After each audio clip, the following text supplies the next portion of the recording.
Thank you, Sophie, and welcome to BBC London. Further questions tonight over the safeguarding of children following the murder of 10-year-old Sarah Sharif in Surrey. The safety net that should have supported her, of the services working together for her, have failed her. The Prime Minister says stronger safeguards are being put in place. Also coming up on the programme. A jury's heard how the day before a teenage boy fatally stabbed Eliane Andam, her friends had joked he'd kill them all. Hassan Sentamu denies murder. We'll have the latest from the Old Bailey. You look a lot better than when I last saw you. An emotional reunion at Heathrow. We meet an airport worker who collapsed and the paramedic who helped save his life. And join me later to find out what links Christmas with a school in North London and a sheep named Gary!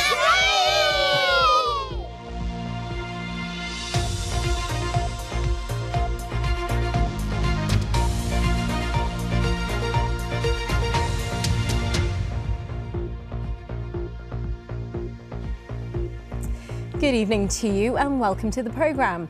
More questions tonight over the safeguarding in place to protect children. It's following the murder of 10-year-old Sarah Sharif in Surrey last year.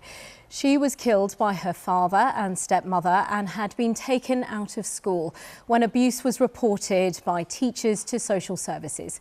Well, today the Prime Minister described it as the most awful case and that questions need to be answered. Our political editor, Tim Donovan, is in Westminster for us. Tim, a horrific case. What happens now?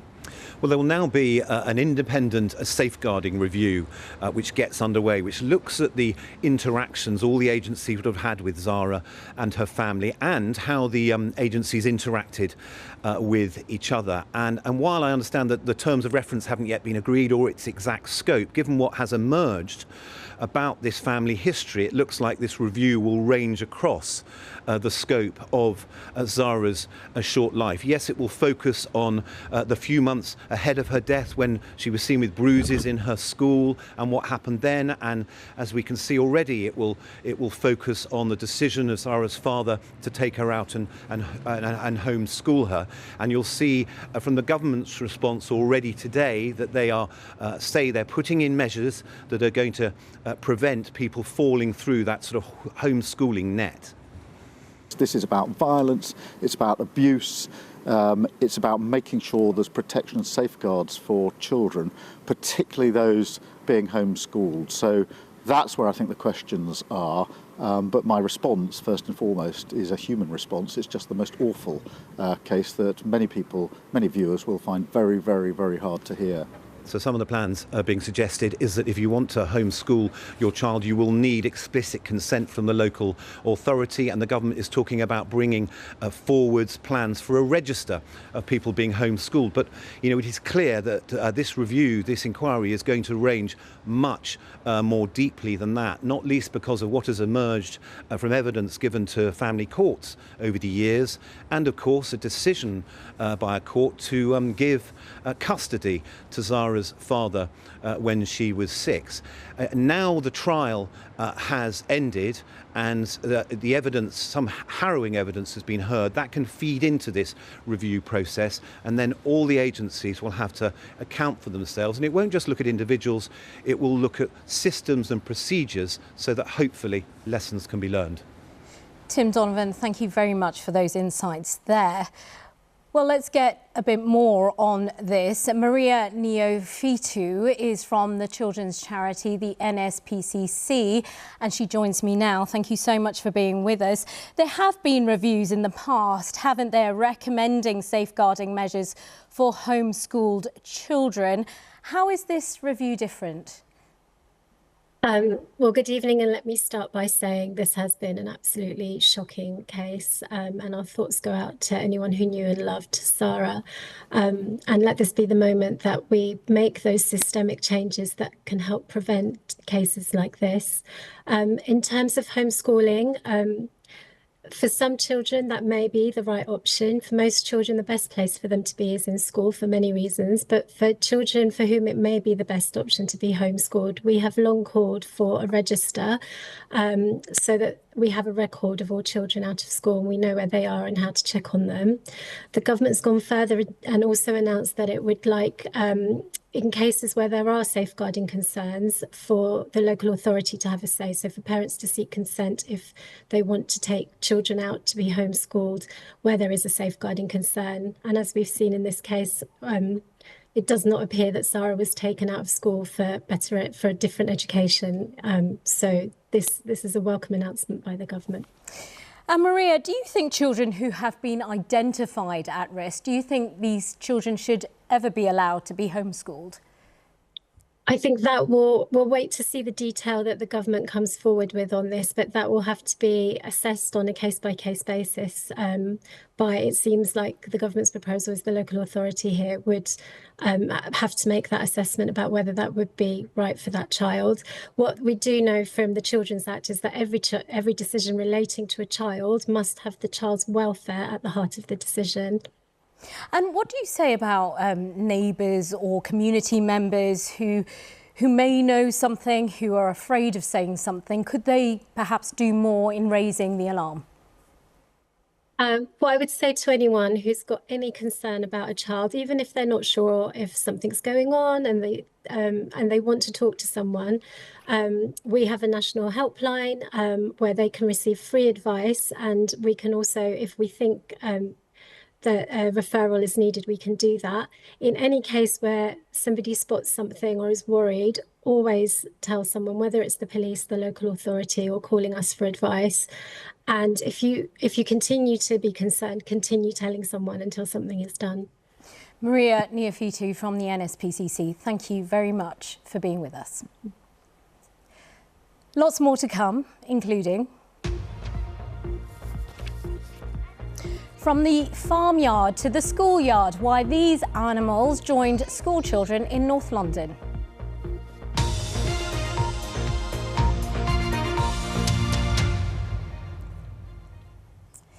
A jury's been told how the day before a teenage boy fatally stabbed 15-year-old Eliane Andam, her friends had joked that he would kill them all.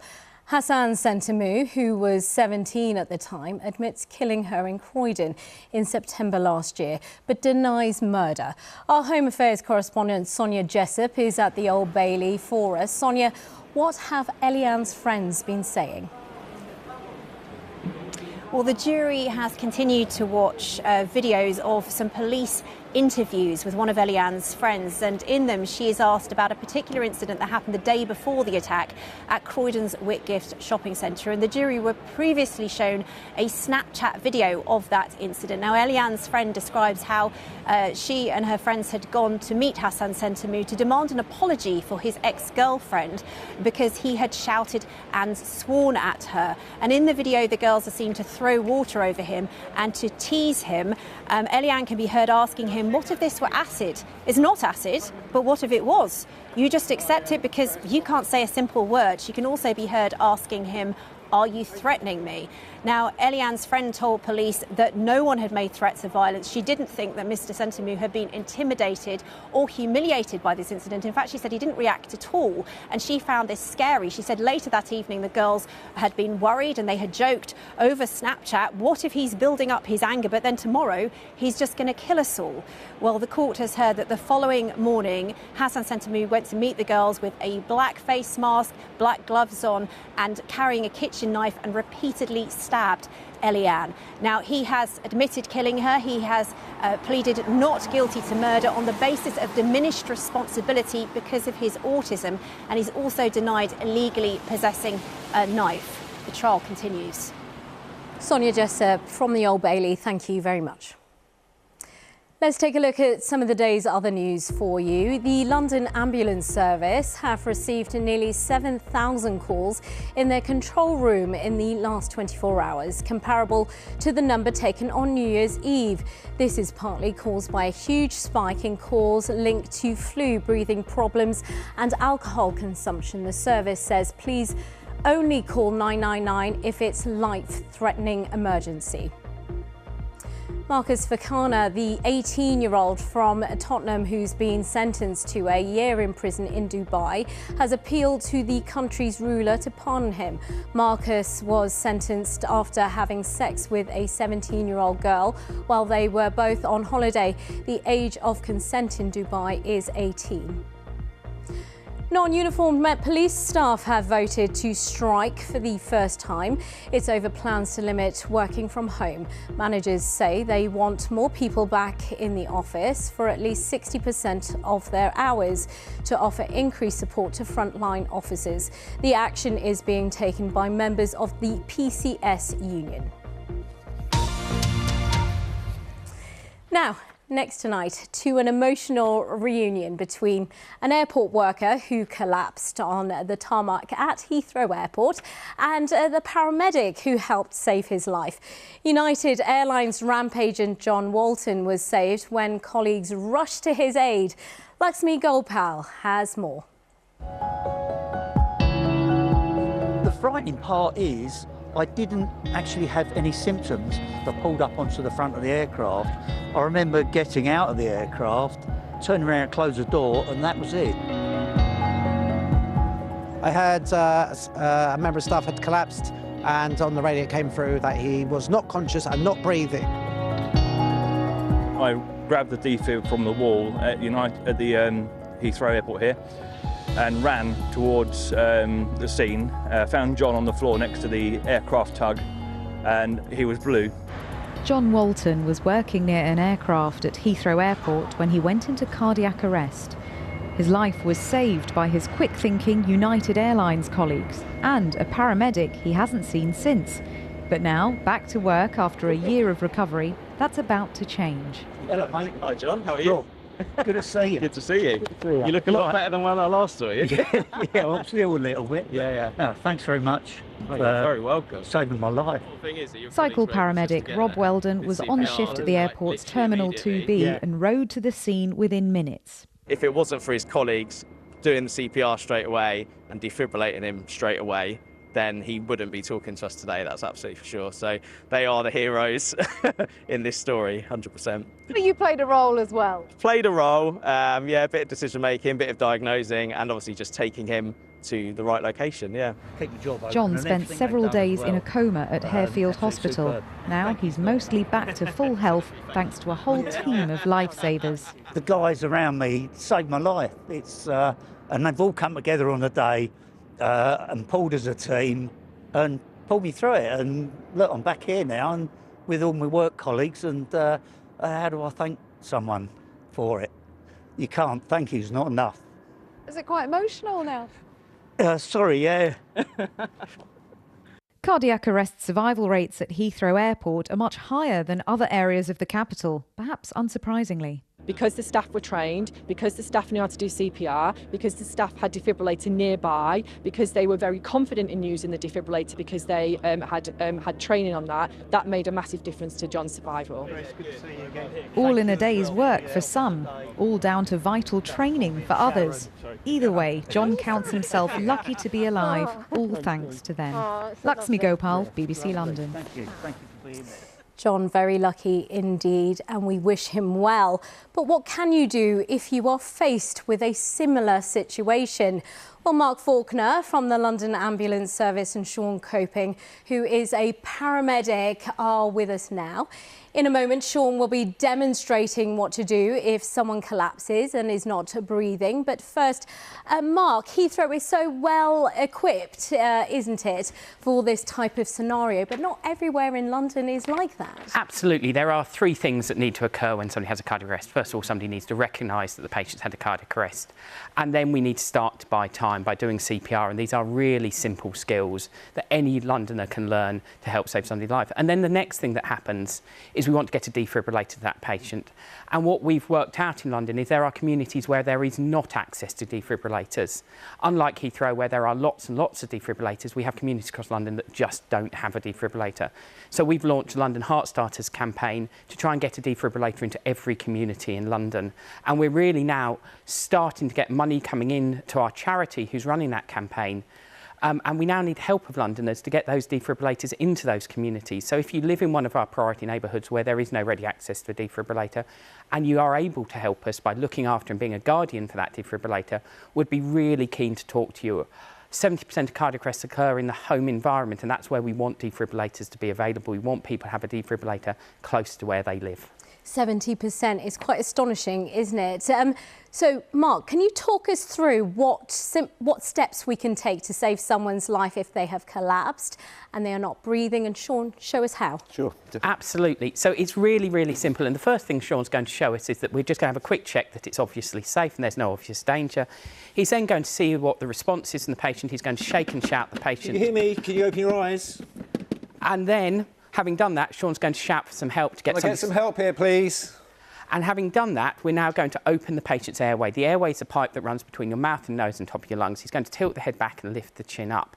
Having done that, he's going to check for normal breathing. So he's going to look, listen and feel for that patient to breathe in and breathe out. Breathe in and breathe out. A single gasp, that slightly odd goldfish type breathing is not normal. We're looking for that regular, normal breath. Having done that, if Sean's on his own, he's going to phone 999 and ask for help. But if somebody's with him, he could say, Mark, are you happy to phone 999? Having done that, Sean's going to have a think about starting chest compression. So he's going to pop his hands in the middle of the patient's chest, one hand on top of the others, and interlock his fingers. He's then going to deliver hard and fast chest compressions, pushing 5 to 6 centimetres, 100 and 120 compressions a minute. And by doing that, we're pumping the blood around the body where the heart is no longer beating, getting blood to the brain. And we're going to keep doing that until the ambulance arrives. But if we've got a defibrillator local or nearby, we're going to grab that defibrillator, we're going to open the lid of the defibrillator, and we're going to apply the sticky pads that are in the defibrillator. These are really simple devices. They won't allow you to hurt anyone, and the pads tell you exactly where you need to apply them. So they're just going to stick onto the patient's chest, and you'll hear the defibrillator talking to us. From the patient's chest. Place pad exactly as shown in the picture.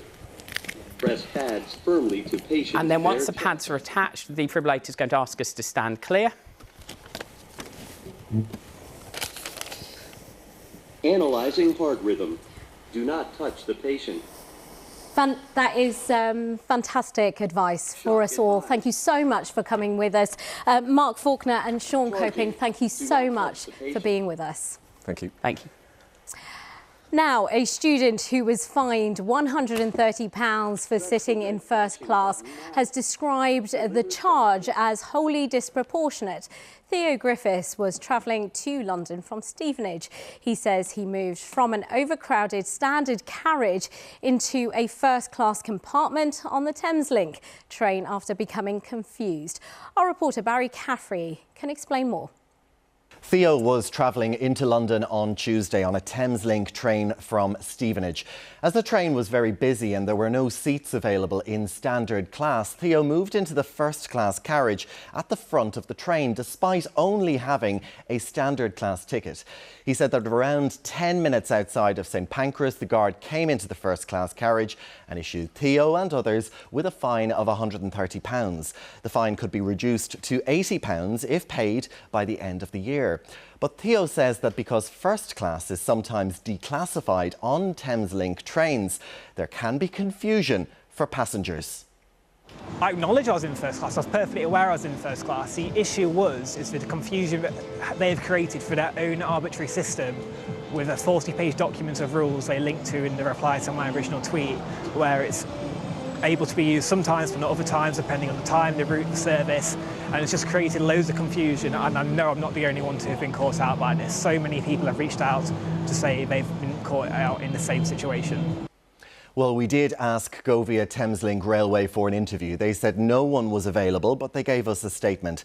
It says rear first-class compartments on Thameslink trains have been declassified since they entered service in 2016 to create more space for customers with regular tickets. No one would think they were not in a first-class compartment. It is clearly signposted both on the outside and inside of the carriage. Thameslink says as people pay a premium for first-class tickets, they expect the rules to be enforced. As for Theo, he's appealed his fine and has shared his experience widely on social media. His post on X has been viewed more than 6 million times. The advice for passengers, though, is to always check you are travelling in the right carriage with the correct ticket. Barry Caffrey reporting there. Now, farmyard animals aren't exactly a common sight in London, are they? But today, students from one school in Holloway have been meeting some to help them understand where their food comes from. Matt Graveling went along to meet the children, the farmers, and a sheep called Gary. Gary! Your first day of school can leave you feeling a bit sheepish. But these new arrivals were quickly made to feel at home. We don't normally have farmers in our playground, but it's good for children to be out of normality. And they will leave here knowing that a farmer is a real thing and not just something you see in a book. Today's lesson in livestock included lambs, rams and chickens, one of whom demonstrated exactly where our food comes from. For the last 7 years, the National Farmers Union has been going around the UK teaching young people about agriculture, and it's reached more than 1.2 million children. Thank you, Gary. Today, Gary the Ram, complete with his Christmas hat, is here in North London, teaching many young people who have never seen live farm animals before about meat and wool. If you feed your cow, milk comes out. Today, I learned that the chicken lay eggs. Any ideas on what you think this might be?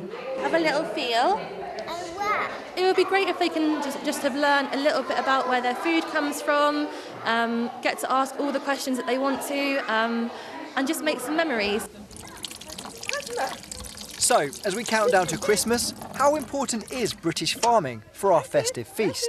Your Christmas dinner will be mostly coming from the UK. So our sprouts, our vegetables, our potatoes will be, our turkeys, our beef, our lamb and ham, all those things will be coming from the UK, and it's fantastic produce, the most sustainable in the world, brilliant. Wow, I really want to get up there too. And today's lessons even included a tractor treat. What was your favourite thing about the tractor? Everything. Making memories for life, not just for Christmas. Thank you, Gary. Matt Graveling, BBC London. Fantastic, Gary there. As part of the BBC Sports Personality of the Year, tonight we announce the local winner of our Unsung Hero Award. We had tons of nominations. Thank you to every one of you who got in touch to tell us about someone doing amazing work. Well, after a close contest, the award has gone to a West Londoner. We sent Chris Legg to surprise her. Out for a West London ride. Cycle Sisters was set up in 2016 with a focus on encouraging Muslim women into cycling. How are we doing, everyone? More recently, Samra Saeed helped create new Cycle Sisters groups in Hounslow and Ealing. Women stop us, myself and all other ride leaders, when they see a Muslim woman on the bike in their locality, not something far away from them, they're actually at their doorstep. They stop her to say, how can I do what you're doing? Well, Samra thinks we've come to do some filming about the impact that Cycle Sisters has had. She doesn't know we're about to give her this, the BBC London Sport Unsung Hero Award for 2024. Samra has volunteered countless hours and now supports around 300 women in their cycling. I'm the healthiest that I've ever been in my life at this kind of ripe age, and I'm just, I'm so happy in where I am in my life, and that's all because of Cycle Sisters. I love the Cycle Sisters. When we cycle, it's so great, the energy between us, and I think it makes me feel like I can do anything. My fitness level has increased, and I just feel like a child again, young, free and empowered. OK, well, they're going through their debrief at the end of another Cycle Sisters session, so now feels like a good time to give Samra this. Find the right. Samra, sorry to interrupt. Yeah. I'm delighted to say you have won the BBC London Sport Unsung Hero of the Year Award for 2024. Well done. Are you serious? This is was acting. For everything you've done with Cycle Sisters. The group nominated you. Oh my God! Oh wow! How does it feel?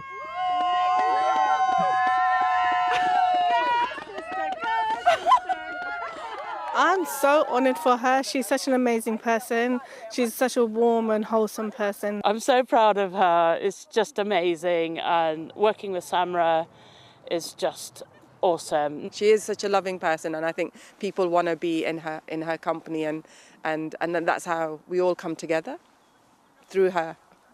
This is not just for me. This is for all our team, our Cycle Sisters, to all our 100+ ride leaders across 10 boroughs in London. It's to each one of them, and to all the riders, to the women, to the Muslim women, and all women who trust our rides, who come in, ride in and ride out. This is for each one of them who, just without them, we can't have Cycle Sisters. Samra Saeed, BBC London's unsung hero for 2024. Chris Slegg, BBC London.